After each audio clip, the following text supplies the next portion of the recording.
요즘 우리 성도들 어때요? 사는 게 밋밋해요? 아니면 감동적으로 사세요? 이렇게 밋밋한 삶하고 감동적인 삶은 그 삶의 질에서 완전히 달라요.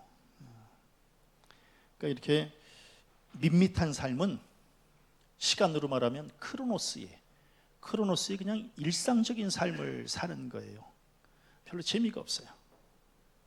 그런데 이제 감동적인 삶, 그 삶은 카이로스의 삶을 사는 거예요. 결정적 삶을 사는 거예요. 매 순간 짜릿짜릿한 삶을 사는 거예요. 삶의 질이 완전히 달라요. 물론 어떻게 매사에 그냥 감동을 하고 감동을 만들어내고 또 감동을 전하고 뭐 이렇게 삶을 살 수 있겠어요. 그러나 감동이 없는 삶은 무기력해요. 사는 게 무미건조해요. 기쁨이 없어요. 저는 우리 성도들 기왕에 사는 거 좀 이렇게 좀 감동이 좀 넘치고 막 짜릿짜릿하고 좀 그렇게 살았으면 좋겠습니다. 좀 그렇게 살아야 좀 사는 맛이 있지. 그냥 오늘 안 죽으면 내일 죽으리. 예? 그냥 뭐 죽지 못해 산다. 뭐 이런 삶 말고 하나님께서 우리를 얼마나 귀하게 지으셨어요. 그런데 우린 너무 쉽게 너무 그냥 이렇게 밋밋하게 사는 거 아닌가? 이제 이런 생각을 해봤어요. 감동이라고 하는 게 뭐예요? 감동이라고 하는 것은 깊이 느껴 마음이 움직이는 것이라고 이제 정의할 수 있어요. 깊이 느껴서 마음이 움직이는 거예요. 마음이 움직이는 거. 예? 그래서 내 마음도 움직이고 다른 사람의 마음도 좀 움직이게 만들고, 그래야 이게 마음이 움직여야 감격도 하고 기쁘기도 하고 좀 그러는 거 아니겠어요? 예. 그러니까 마음이 안 움직이는 거예요. 마음이 안 움직이니까 새롭게 무슨 뭐 변화, 결단 뭐 이런 것도 없고 사랑, 헌신 이런 것도 없는 거예요. 이게 마음이 움직이질 않으니까. 그래서 저는 감동과 신앙은 맥을 같이 한다 이렇게 생각해요. 맥을 같이 해요. 물론 감동이 신앙은 아니에요. 그러나 신앙생활을 하는 사람은 매 순간 감동할 줄 알아야, 그래야 나를 향한 하나님의 뜻을 이루면서 사는 삶이 바로 감동하는 삶이다 라고 하는 거예요. 성경이 뭐예요? 성경은 감동적인 이야기를 모아놓은 책 아니겠습니까? 예? 이 성경이 감동적인 책 아니겠어요? 그래서 우리는 이 성경을 읽으면서 감동하는 거거든요. 그리고 감동해야 영육 간의 변화와 결단으로 이어질 수 있는 거거든요. 그게 바로 신앙 아니겠습니까? 그래서 저는 누가 신앙생활을 잘하는 사람인가? 매사에 감동할 줄 아는 사람, 그런 사람이 신앙생활을 잘하는 사람이에요. 예? 그리고 매사에 감동할 줄 아는 사람이 삶을 풍성하게 살고 그리고 역동적으로 살 수 있는 거예요. 그런데 그냥 너무 이렇게 그냥 널브러져 있어요. 너무 특히 이제 여름에 이렇게 이제 무더위에 너무 널브러져 있어요. 그러면 삶이 사는 게 재미가 없어요. 행복하지가 않아요. 물론 폭염으로 고생은 하지만 우리 성도들의 심령은 날마다 그냥 막 역동적으로 짜릿짜릿하고 생동감 넘치는 삶을 살아가시기를 바랍니다. 그래야 이게 좀 사는 거지. 근데 요즘 너무 그냥 마음이 강팍해요. 네? 그리고 그냥 사는 게 퍽퍽해서 그런지 감동들을 안 해. 감동에 인색해. 네. 막 좋은 말 들으면 막 가슴이 막 떨려야 되는데, 네? 안 그래요? 저는 이 TV 보면서 막 누군가가 좋은 말 한마디 하면은 그냥 막 가슴이 뛰어요. 그럼 막 저도 모르게 그냥 휴지를 또 가지러 가요. 그럼 또 얘 엄마가 또 저를 보면서 또 시작이네 이제 이래요. 그렇지 않아요? 막 누가 좋은 얘기하면 막 가슴이 막 떨리지 않나요? 어때요? 좀 그래야 좀 사는 것 같지. 예? 그리고 막 좋은 글을 읽으면 막 가슴이 막 설레이고 막 그래야 되는 거 아니겠어요? 예? 좋은 음악을 들으면 막 커피 마시고 싶고 막 내가 살아있음에 감사하고 막 좀 그래야 이게 사는 거 아니겠어요? 그리고 막 좋은 영상을 보면은 그냥 막 두 눈에서 눈물이 흐르고, 예?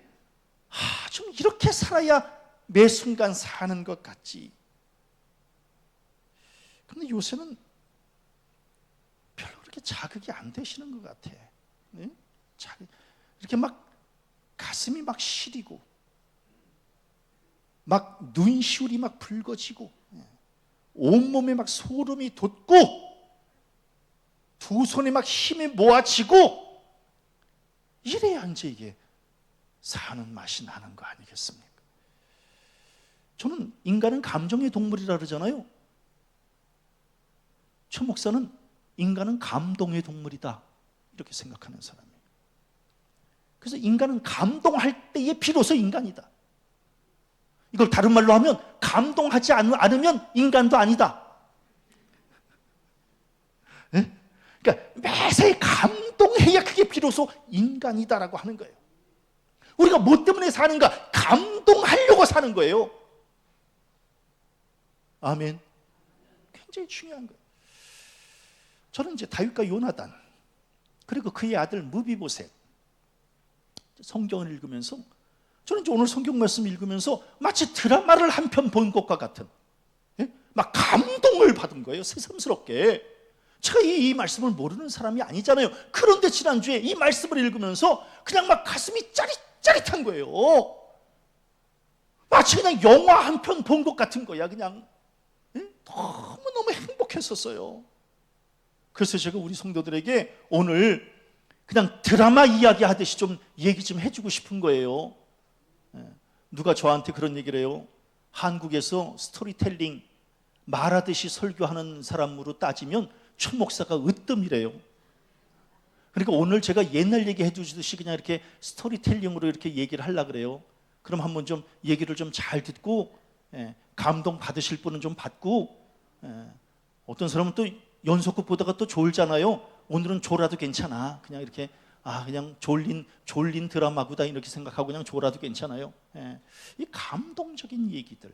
사실 다윗하고 요나단은 굉장히 진한 우정을 나눴던 친구 아니겠어요? 다윗과 요나단 유명하잖아요. 그런데 요나단은 누구예요? 사울왕의 아들이잖아요. 그런데 사울왕은 다윗을 또 엄청 미워하잖아요. 시기하고 막 나중에는 막 창을 던지면서 죽이려고 그러잖아요. 그런데도 참 놀라워요. 요나단은 자기 아버지 편을 들지 않고 다윗의 편을 들었다는 거예요. 이거 쉽지 않아요. 이것조차도 감동이에요. 쉽지 않습니다. 그리고 다윗이 죽음의 위기를 겪을 때마다 요나단이 도와주잖아요. 그러면서 아버지한테, 자기 아버지 사울한테 당당하게 얘기하잖아요.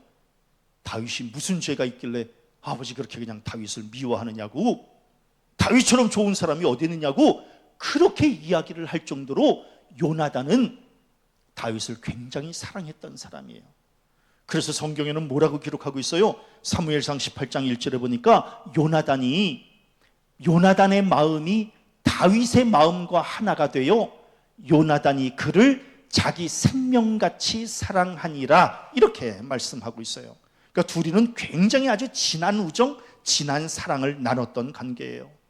그래서 사랑하는 사이가 되어야 감동이 일어나는 거예요. 우리 TV 보면서 미워하고 싸우고 이런 데서 감동을 느끼지는 않잖아요. 사랑하고 용서하면서 이제 감동을 느끼잖아요. 가슴이 뜨거워지는 것을 느끼잖아요. 그래서 다윗과 요나단이 이렇게 뜨겁게 우정을 나눴으니 이 둘의 관계가 감동적인 관계였다라고 하는 거예요. 그런데 다윗과 요나단이 이제 서로 언약을 맺잖아요. 요나단은 마음속에 좀 걱정스러운 일이 한 가지가 있었어요. 뭐냐 하면 당시에 왕조가 바뀌면, 즉 왕이 바뀌면 이전의 왕의 가족들을 다 몰살시키잖아요. 그러니까 훗날 다윗왕이 왕이 되면 자기네 집안 식구들을 다윗왕이 전부 몰살시킬 것을 염려했던 거예요. 그러니까 요나단이 다윗에게 부탁을 하는 거예요. 약속을 하는 거예요. 뭐라고 약속을 해요?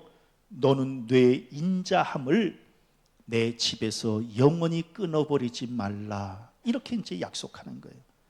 다른 말로 하면 네가 왕이 되면 네가 우리 집안에 좀 인자를 베풀어서, 그래서 우리 이 세대가, 이 대가 끊어지지 않게 좀 해달라고 이렇게 부탁을 하고 있는 거예요.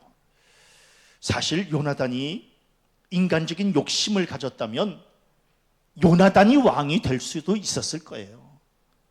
왜? 당시에는요, 왕위를 세습했었잖아요. 그러니까 요나단이 자기 아버지 왕 사울왕을 대를 이어서 왕이 될 수도 있었거든요.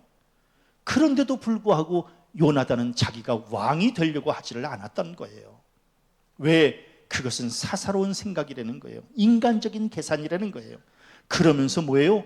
요나단은 하나님의 뜻과 섭리대로 다윗이 왕이 되어야 된다는 거예요. 이것도 참 놀라운 일이에요. 우리는 모두가 다 자기가 왕이 되고 싶어 하는 거잖아요. 그런데 요나단은 내가 왕이 되고 싶은 게 아니에요.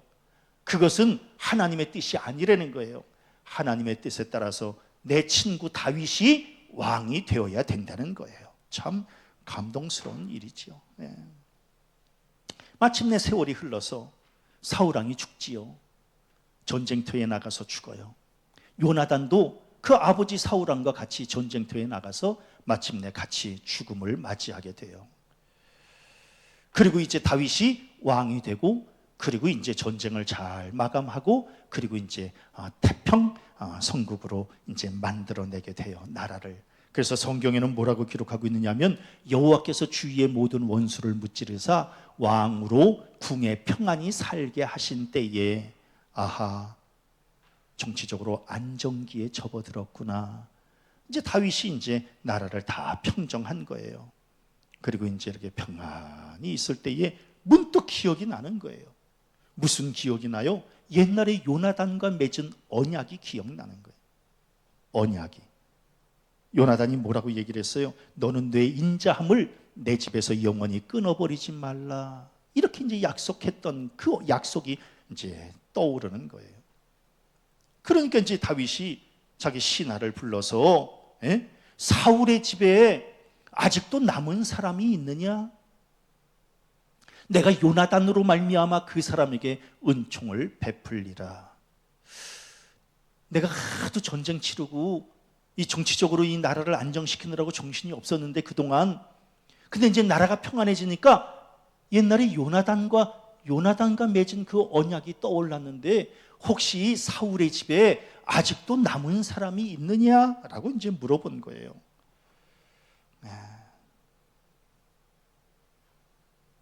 우리 옛날에 뭐라고 얘기를 해요? 원수는 물에 새기고 은혜는 돌에 새겨라, 이런 얘기를 하잖아요. 다윗 왕 옛날에 사울 왕에게 얼마나 모진 핍박을 받았어요. 그런데 그 핍박을 다 이렇게 물에 새겨요. 기억하지 않아요. 그것도 참 놀라워요. 우리는 어때요? 우리는 15년 전에 나한테 섭섭하게 했던 그 사람 아직도 가슴에 품고 살잖아요. 돌에 새기잖아. 그런데 사울왕은, 이 다윗 왕은 사울이 자기한테 그렇게 힘들게 만들었던 거, 이거 그냥 물에 새겨요. 그래서 다 흘려버려요. 그리고 뭐예요? 요나단과 맺었던 언약, 그것을 돌에 새겨요. 그래서 잊지 않아요. 기억해요. 이것도 참 놀라운 일이에요. 우리 성도님들, 중요한 게 있어요. 옛날에 10여 년 전에 나한테 섭섭하게 했던 그 사람, 우리는 그 사람 잊지 못해가지고 그 사람에 대한 섭섭함을 지금까지 간직하고 있잖아요. 근데 중요한 것은 그 사람은 기억도 안 하고 산다는 거예요. 그 사람 잊어버린 지 오래됐어요. 나한테 섭섭하게 했던 거, 그거 잊어버린 지 오래됐어요. 그냥 섭섭함을 품고 사는 나만 손해야. 좋은 말 할 때 잊어버려요. 그 사람 기억도 못해요. 그냥 괜히 나만 그 섭섭함을 안고 사는 거야. 다윗이 지혜로웠던 것은 사울왕이 자기 힘들게 만들었던 거 기억도 하지 않는다는 거예요. 그리고 요나단과 맺은 언약만 지금 간직하고 있는 거예요. 그런데 참 놀라워요. 저는 지난주에 성경을 보면서 아주 새삼 뭘 깨달았느냐 하면, 다윗이 맨 처음에는 뭐라고 이야기를 하느냐면, 내가 그 사람에게 은총을 베풀리라, 이렇게 이야기를 해요. 내가 그 사람에게 은총을 베풀리라.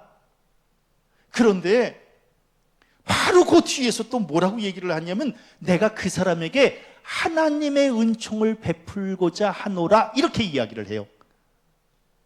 아하, 다윗이 이걸 깨달았던 모양이구나.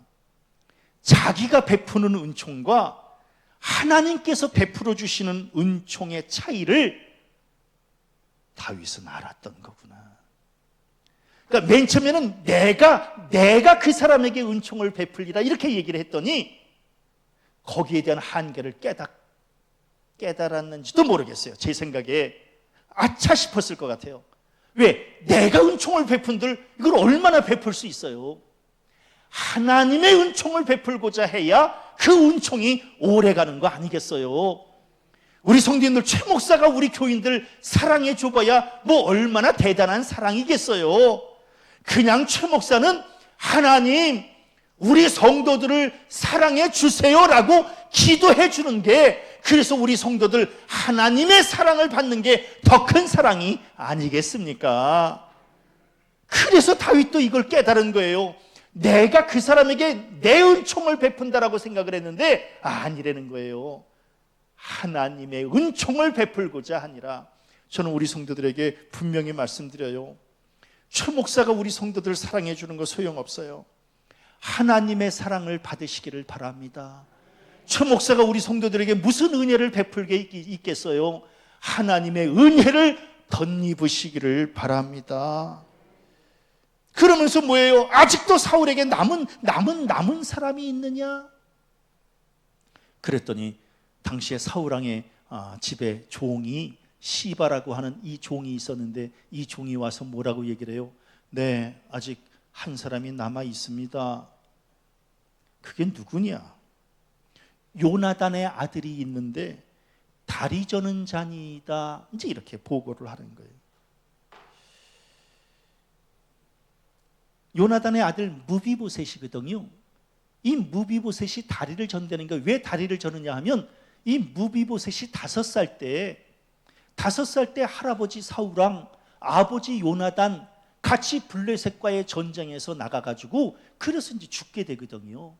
그러니까 이제 이 왕의 집안이 이제 완전히 다 뒤집어진 거예요. 그러니까 그 당시에 왕의 집에서 이 아기를 키우던 유모가 이 무비보셋을 들쳐업고 도망을 가게 된 거예요. 왜? 그나마 살려야 되겠다라고 하는 생각으로 도망을 가다가 그냥 산속을 헤매다가 그냥 이 아기를 땅에 떨어뜨리게 되고 만 거예요. 그래서 그 무비보셋이 그 어린 나이에 다리를 다치게 된 거예요. 그래서 생각해 보면 이 무비보셋은 굉장히 비운의 왕자였다, 이렇게 말씀을 드릴 수 있어요. 5살 때 아버지를 잃고, 그리고 다리를 또 다쳐서 다리를 평생 절게 되고, 그래서 참 비운의 왕자였구나라고 하는 것을 이제 깨닫게 되는 거예요. 그러니까 다윗왕이 가서 그 무비보셋을 데리고 오라 그런 거예요. 그랬더니 시나가 가서 데리고 왔어요. 우리 성도님들, 내 친구가 살아있을 때 그 친구의 아들에게 잘해줄 수는 있어요. 그런데 내 친구가 죽었을 때 죽은 친구의 아들을 챙겨준다는 게 이게 말처럼 쉬운 일이 아니에요. 그래서 이제 다윗이 대단하다는 거예요. 내 친구 요나단이 죽었는데 그 죽은 아들을, 그 죽은 친구의 아들을 보살펴 주는 거예요. 이제 데리고 오라는 거예요. 그게 감동적이라는 거예요. 안 해달래요. 무비보셋이 이제 오는데 무비보셋은 이제 두려움에 떨고 있는 거예요. 왜 떨어요? 아까 제가 말씀드렸잖아요. 폐위된 왕의 집안은 새로 된 왕이 이전 왕의 집안을 몰살시킨다고요. 그러니까 이제 이 무비보셋은 아차 싶었던 거예요. 다윗이 자기를 찾았다라고 하는 것은 나를 이제 죽이려고 하는 거구나. 이런 마음을 가지고 두려움에 사로잡혀서 그래서 이제 다윗 왕 앞으로 가게 된 거예요. 그래서 무비보셋은 다윗 왕에게 뭐라고 이야기를 해요? 나는 당신의 종이니이다. 이렇게 이야기를 해요. 이 얘기가 무슨 얘기예요? 저는 보잘것없는 사람입니다. 저를 좀 살려주세요. 저는 다리를 절고 저는 볼품이 없어서 이 폐위가 된 이 다 그냥 이렇게 무너진 사울 왕가를 다시 세울 만한 능력도 없는 사람입니다. 반란을 일으킬 만한 사람도 못 됩니다. 그러니까 그냥 저를 살려주세요. 저는 그냥 당신의 종이니이다. 이렇게 이제 부탁하는 거예요. 선처를 바란다는 거예요. 그때에 두려움에 떨고 있던 이 무비보셋에게 다윗 왕이 뭐라고 이야기를 해요? 성경 말씀 7절에 보니까 무서워하지 말라. 무서워하지 말라. 참 놀라워요. 그러니까 상대방을 안심시켜 주는 거예요. 안심시켜 줘. 저는 이런 성경 읽으면 막 가슴이 막 떨려요. 지금도 이렇게 막 설교하면서 막 가슴이 막 떨려. 우리 성도님들은 안 떨려요? 어때요? 오금이 떨려요? 막 가슴이 떨려요. 이렇게 막 두려워하고 있는 이 무비보셋에게 무서워하지 말라. 참 놀랍잖아요. 그 마음이 얼마나 따뜻했을까. 그러니까 상대방이 힘들어하고 있을 때에 그 마음을 안심시켜주는 사람이 성숙한 사람이거든요. 인격적으로 안정된 사람이거든요. 그러니까 타인을 불안하게 만드는 사람, 그 사람은 좀 정서적으로 좀 문제가 있는 사람이거든요, 사실은. 그러니까 이제 예를 들어서 아내가 그릇을 깨뜨렸어요. 아내가 그릇을 깨뜨리면 여보, 다친 데는 없어? 괜찮아. 그릇이야 다시 사면 되지. 당신만 안 다쳤으면 됐어. 이렇게 얘기해 주는 사람이 성숙한 사람이에요. 근데 주방에서 쨍그랑하고 소리가 났어요. 뭐야, 눈이 없어, 손이 없어. 그런 사람은요, 문제가 있는 사람이에요. 그러니까 상대방이 좀 힘들어할 때 그때 좀 이렇게 안심을 시켜줄 수 있을 정도의 인격적으로 정서적으로 좀 안정이 되어야 되는 거예요. 그러니까 저는 다윗의 이런 모습을 보면서 참 대단했다. 왜냐하면 이제 자기 죽을 위기에 놓였잖아요. 다윗 왕이 데리고 오래잖아. 그러니까 데리고 왔어요. 죽을 위기에 그러니까 바짝 엎드려서 그냥 나는 당신의 종이다 이렇게 하고 있을 때에 다윗 왕이 무서워하지 말아라. 무서워하지 말어. 참 이런 따뜻한 마음이 좀 있었으면 좋겠어요. 저 얼마 전에 동영상을 하나 봤는데 세상에 그냥 버스 기사가 얼마나 그냥 따뜻하게 손님을 대하는지 그냥 그 영상 보고 그냥 눈물이 핑 돌았어요. 그러냐 그 사랑받은 그 버스 승객이 또 나중에 또 보답하는 그걸 보니까 그냥 막 가슴이 막 뛰었어요. 그래서 그냥 우리 교인들하고 이거는 한번 봐야 되겠다 그래서 오늘 갖고 왔어요. 얼마나 가슴이 따뜻해지는지 조금 더 한번 온도를 좀 측정해 보려고 그래요. 한번 좀 보도록 하겠습니다. 지난 17일 서울 광진구와 서초구로 오가는 4212번 시내버스 안입니다. 월요일 아침 출근길 하얀색 자켓을 입은 여성이 타더니 요금 결제기에 카드를 갖다 댑니다. 결제가 되지 않자 연신 주머니를 뒤지며 다른 교통카드를 찾습니다. 하지만 한참을 뒤져도 교통카드를 찾지 못하자 당황해하는 모습인데 버스기사는 괜찮다, 일단 타시라는 말을 건넸습니다. 출근 타임에 이제 그 사람들이 이제 많이 타거든요. 그 아가씨가 카드가 없다는 거예요. 안 갖고 왔다는 거예요. 그래서 그 카드 그러면 그냥 타시라고. 또 출근하는데 또 기분 나쁘면 서로 안 좋잖아요. 기사의 배려에 감사합니다란 말과 함께 버스에 올라탄 여성. 내리면서도 감사하단 말을 잊지 않았습니다. 감사합니다 하더라고요. 내리실 때. 아유 됐다고요. 또 보자고요. 그러고 말았는데. 그런데 이틀 뒤 놀라운 일이 벌어졌습니다. 버스 회사로 익명의 택배가 도착한 겁니다. 배려에 감사드린다는 말과 함께 음료수 10박스가 들어있는 택배였습니다. 익명으로 보냈더라고요. 자기 전화번호 안 남겨놓고 이제 내 이름하고 회사 해갖고 어제 왔더라고요. 난 그렇게 음료수를 10박스씩이나 막 아유 참 10박스면 개수로 300개요. 우리 전조합원이 다 먹을 수 있는 건데 하여튼 감사하지 뭐. 송 씨는 뜻밖의 선물에 깜짝 놀랐다며 자신의 작은 행동에 비해 너무 큰 선물을 받은 것 같아 오히려 미안하다고 말했습니다. 아, 미안해죠, 제가. 아, 우리 뭐 당연히 할 도리를 한 건데 그렇게 너무 막 소스 1,300원짜리 그걸 갖다가 몇백 배 들여갖고 그렇게 한두 박스만 해도 되는데 그냥 뭐 10박스씩이나 해갖고 사람 부담 주게. 아유, 받은 사람이 더 부담스러워요. 버스업체인 우신운수도 선물까지 준 승객에게 저희가 더 감사하다고 밝혔습니다. 그러면서 요금을 현장에서 지불하지 못할 경우 고객의 입장을 고려해 계좌번호가 적힌 명함을 건네도록 하고 있다고 밝혔습니다. 자, 저는 이 동영상을 보면서 이 기사 아저씨 충청도 사람인 것 같아요. 아, 충청도 사람들 참 좋다. 만일에 여기서 아침에 버스를 탔는데 아줌마가 카드가 없다 그러면은 뭐 하시는 거냐고, 내리시라고, 아침부터 왜 이러냐. 만일에 이랬다면 이게 과연 감동적일까? 응? 참 얼마나 따뜻한. 그러니까 살면서 이렇게 좀 따뜻함을 좀 전하고 따뜻함을 좀 이렇게 느끼고 이렇게 살면 얼마나 행복할까? 난 다윗의 모습을 보면서도 그냥 마땅히 해야 될 일을 한 거예요. 왜냐하면 내 친구하고 약속을 한 거기 때문에. 그래서 내 친구의 아들을 이 무비보셋을 그냥 챙겨주고 싶어서. 근데도 이제 두려워 떨면서 나는 당신의 종이라고 이제 이렇게 얘기를 하니까 두려워하지 말고 무서워하지 말라고 이렇게 안심을 시켜주는 이 다윗 참 따뜻한 사람이다라고 하는 거예요. 여기에 이제 우리가 감동하는 거예요.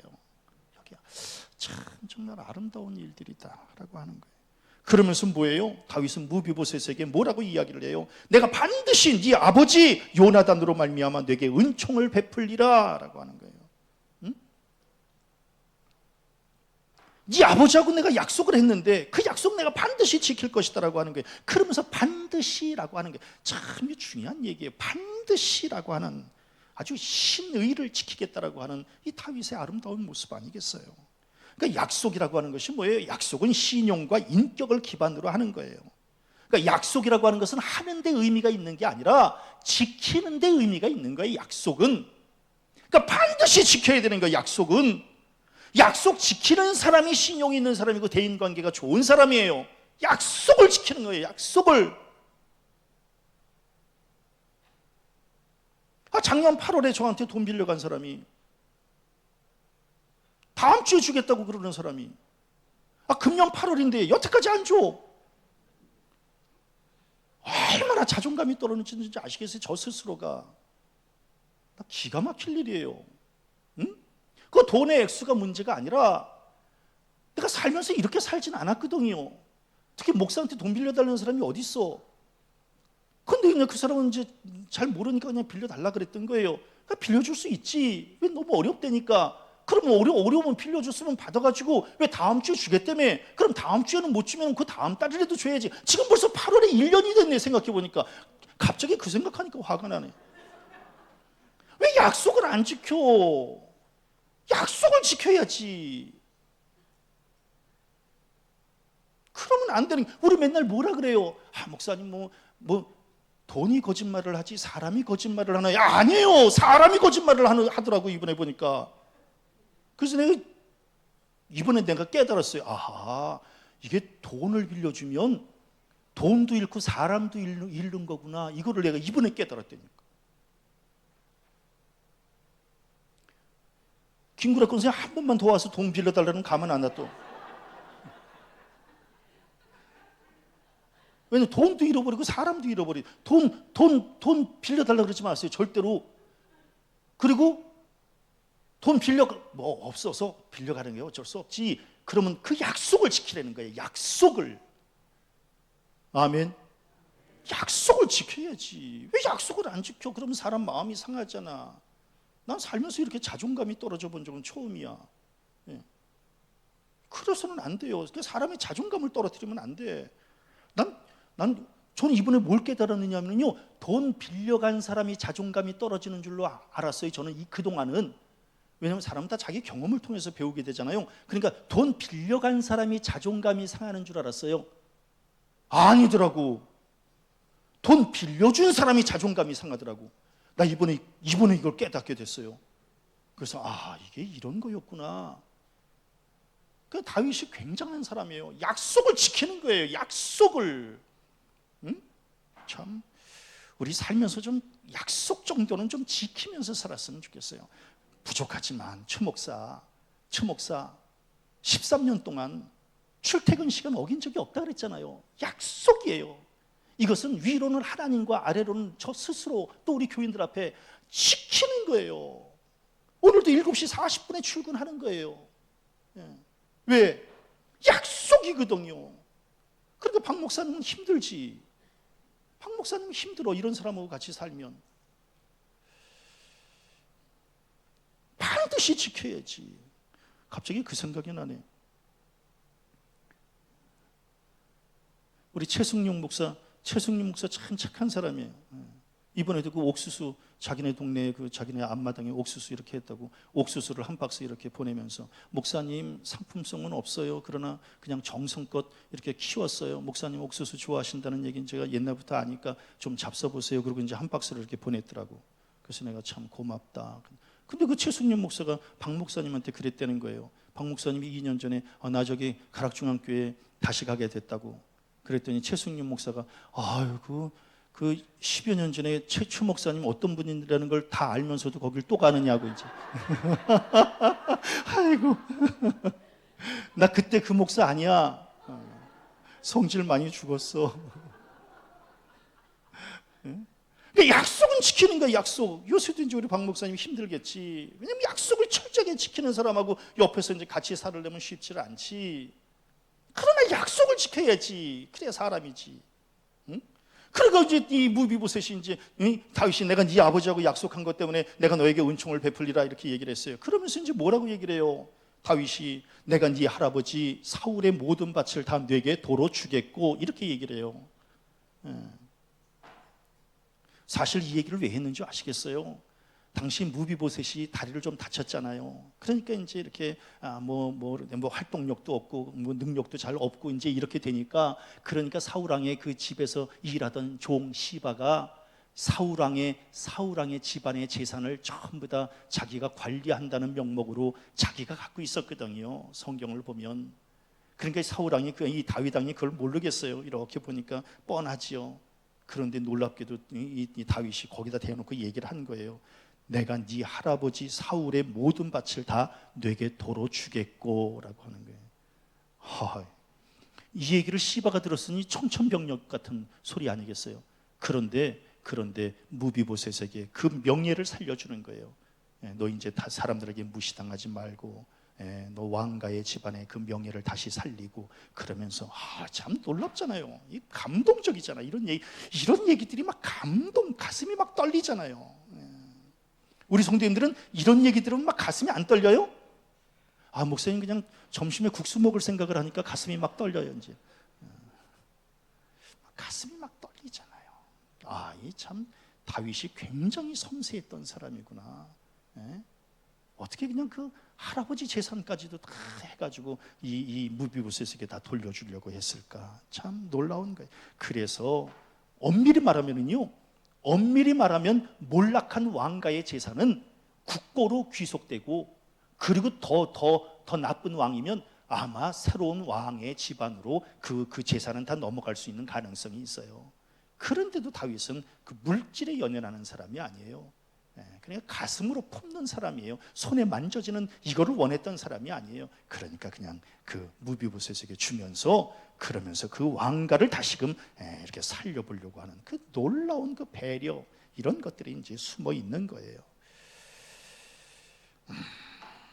그래서 뭐예요? 다 내게 도로 주겠고 내게 도로라고 하는 이 말 뜻을 아시겠어요? 내게 도로. 그동안 다른 사람에게 가 있었구나라고 하는 거예요. 다른 사람에게 가 있었던 거예요. 그러니까 도로 준다는 거예요. 도로. 그러면서 너의 명예를 이제 살려주겠다라고 하는 게. 그러면서 뭐예요? 9절 10절에 보니까 시바에게 속한 모든 재물 그리고 종들의 노동력까지도 전부 무비보셋에게 주겠다라고 하는 이러한 결정을 내리게 되는 거예요. 그래서 다윗이 참 대단했던 인물이구나. 이제. 그러니까 주인이 누구인지를 아는 것이 이게 분별력이거든요. 이게 누구 것이냐. 이제 우리 이제 자식들 키우면서 맨날 뭐라 그래요? 어렸을 때 자식들이 이제 이렇게 서로 싸우고 이러면은 이건 누구 거야? 이제 우리 이거를 맨날 분별시켜 주는 거 아니야? 이거 홍아 거야. 이거 동생 거야. 이거 엄마 거야. 저기 금쪽이 그 TV에 금쪽이 나온 애들의 특징이 뭐예요? 네 거 내 거를 구별하지 못하는 거거든요. 예. 그래서 이제 성숙하지 못한 거거든요.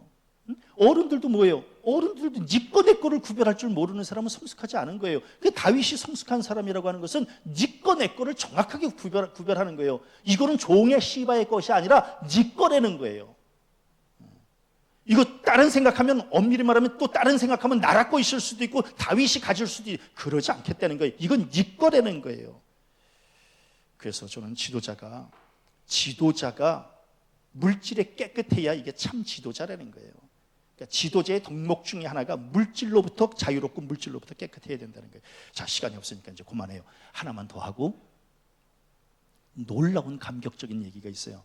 뭐냐 하면 다윗이 무비보셋에게 뭐라고 얘기를 하느냐 하면, 너는 항상 내 상에서 떡을 먹을지니라. 와, 너는 항상 내 상에서 떡을 먹으라는 거예요. 이게 무슨 얘기예요? 내가 앞으로 너를 보살펴 줄 거라는 거예요. 그리고 너하고 지속적 관계를 맺어 나갈 거라는 거예요. 왕과 함께 식사를 같이 한다? 그래서 그것을 다른 신하들이 본다? 이것은 무비보셋의 명예를, 권위를 세워주는 거예요. 네. 참 굉장히 따뜻한 거예요. 왕하고 식사를 하려면 얼마의 돈이 드는지 아시겠어요? 저기 워런 버핏인가? 그 세계적인 투자가 워런 버핏하고 밥 한 끼 같이 먹으면서 투자에 대한 비결을 이렇게 자문을 얻는 데에 얻기를 원하는 사람, 같이 식사하기를 원하는 사람 경매를 붙였잖아요. 그래서 그 워런 버핏하고 밥 한 끼 먹는 그 경매가 40억에 낙찰이 됐어요. 내가 그 사람하고 밥 한 번 먹겠다라고 한 40억 내고 먹는 거예요. 근데 그 사람하고 밥 한 번 먹는 게 40억인데 우리 성도들 최 목사하고 밥 한 번 먹으려면 얼마 내야 되는 줄 아시겠어요? 그런데 다윗 왕하고 밥 한 번 먹으려면 얼마를 돈을 내게 됐어요? 그런데 다윗 왕이 너는 앞으로 항상 내 상에서 떡을 먹을지니라 이렇게 얘기를 해준 거예요. 그러니까 대단한 거예요. 그러니까 참 다윗은 사람의 마음을 살필 줄 아는 거예요. 그래서 감동적인 삶을 살았던 거고, 그리고 감동을 일으키는 삶을 살았던 거고, 그래서 이제 다윗이 시를 쓰는 사람이고 노래를 만드는 사람이라는 거예요. 그 단어 하나하나에 의미 부여를 하고 사람의 마음을 살피고 이래야 이제 막 감동스러운 거거든요. 그런 삶을 살았던 거예요. 그러니까 이제 그런 사랑을 받은 무비보셋이 뭐라고 얘기를 하나요? 왕께서 죽은 개 같은 나를 돌아보시나이까 이렇게 얘기를 하잖아요. 저는 이렇게까지 해주실 줄은 몰랐다고. 저는 왕이 나를 부를 때 나는 그냥 이렇게 죽는 줄 알고 왔다고 이제 이렇게 얘기를 하는 거 아니겠어요? 나는 그냥 죽은 개 같은 존재라고 하는 거 아니겠어요? 그런데 어떻게 나를 이렇게 돌아봐 주시느냐고 이제. 감동적인. 오늘 우리 성도들 설교 한 편 듣는 게 드라마 한 편 본 것 같지 않아요? 어때요? 예. 이런 거를 드라마로 만들었다고 생각해 보세요. 그러면 그냥 얼마나 가슴이 막 뜨끈뜨끈할까요? 예? 저는 우리 성도들이 살면서 이렇게 좀 감동하고 감동을 만들어내는 일을 하고 이렇게 살면 삶을 좀 더 풍성하게 살 수 있겠다라고 하는 거예요. 예. 그냥 이렇게 너무 밋밋하게 그냥 이렇게 하루하루 그냥 어저께하고 오늘하고 똑같고 그냥 뭐 죽지 못해서 한다 뭐 이러지 말고, 예? 정말 매 순간순간을 막 짜릿하게 말 한마디를 해도 좀 짜릿하고, 좀 이렇게 TV를 보더라도 막 가슴이 떨리고 음악을 막 듣더라도 막 그냥 막 설레이고 뭐 이러면서 살고, 그냥 막 남편을 보더라도 막 그냥 막 너무 좋아서 그냥 막 어쩔 줄 모르고, 예? 좀 이렇게 살아야 좀 사는 것 같지. 남편이 퇴근해서 들어오면 그냥 막 문 앞에까지 막 나오면서 그냥 오셨어요. 이렇게. 얼마나 기다렸는데요. 빨리 씻고 식사하세요. 그럼 막 오자마자 그냥 막 씻고 막 그냥 감격스러워가지고 저녁 뭐야?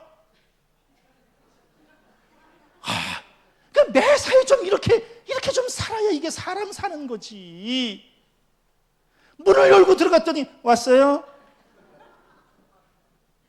다시 나가고 싶어. 다시 나가고 싶다고. 응? 그러니까 매 순간 막 그냥 막 함께 따라합니다. 짜릿짜릿, 두근두근, 설렘설렘. 그렇게 한 주간 살다가 돌아오시기를 주님의 이름으로 간절히 축원합니다.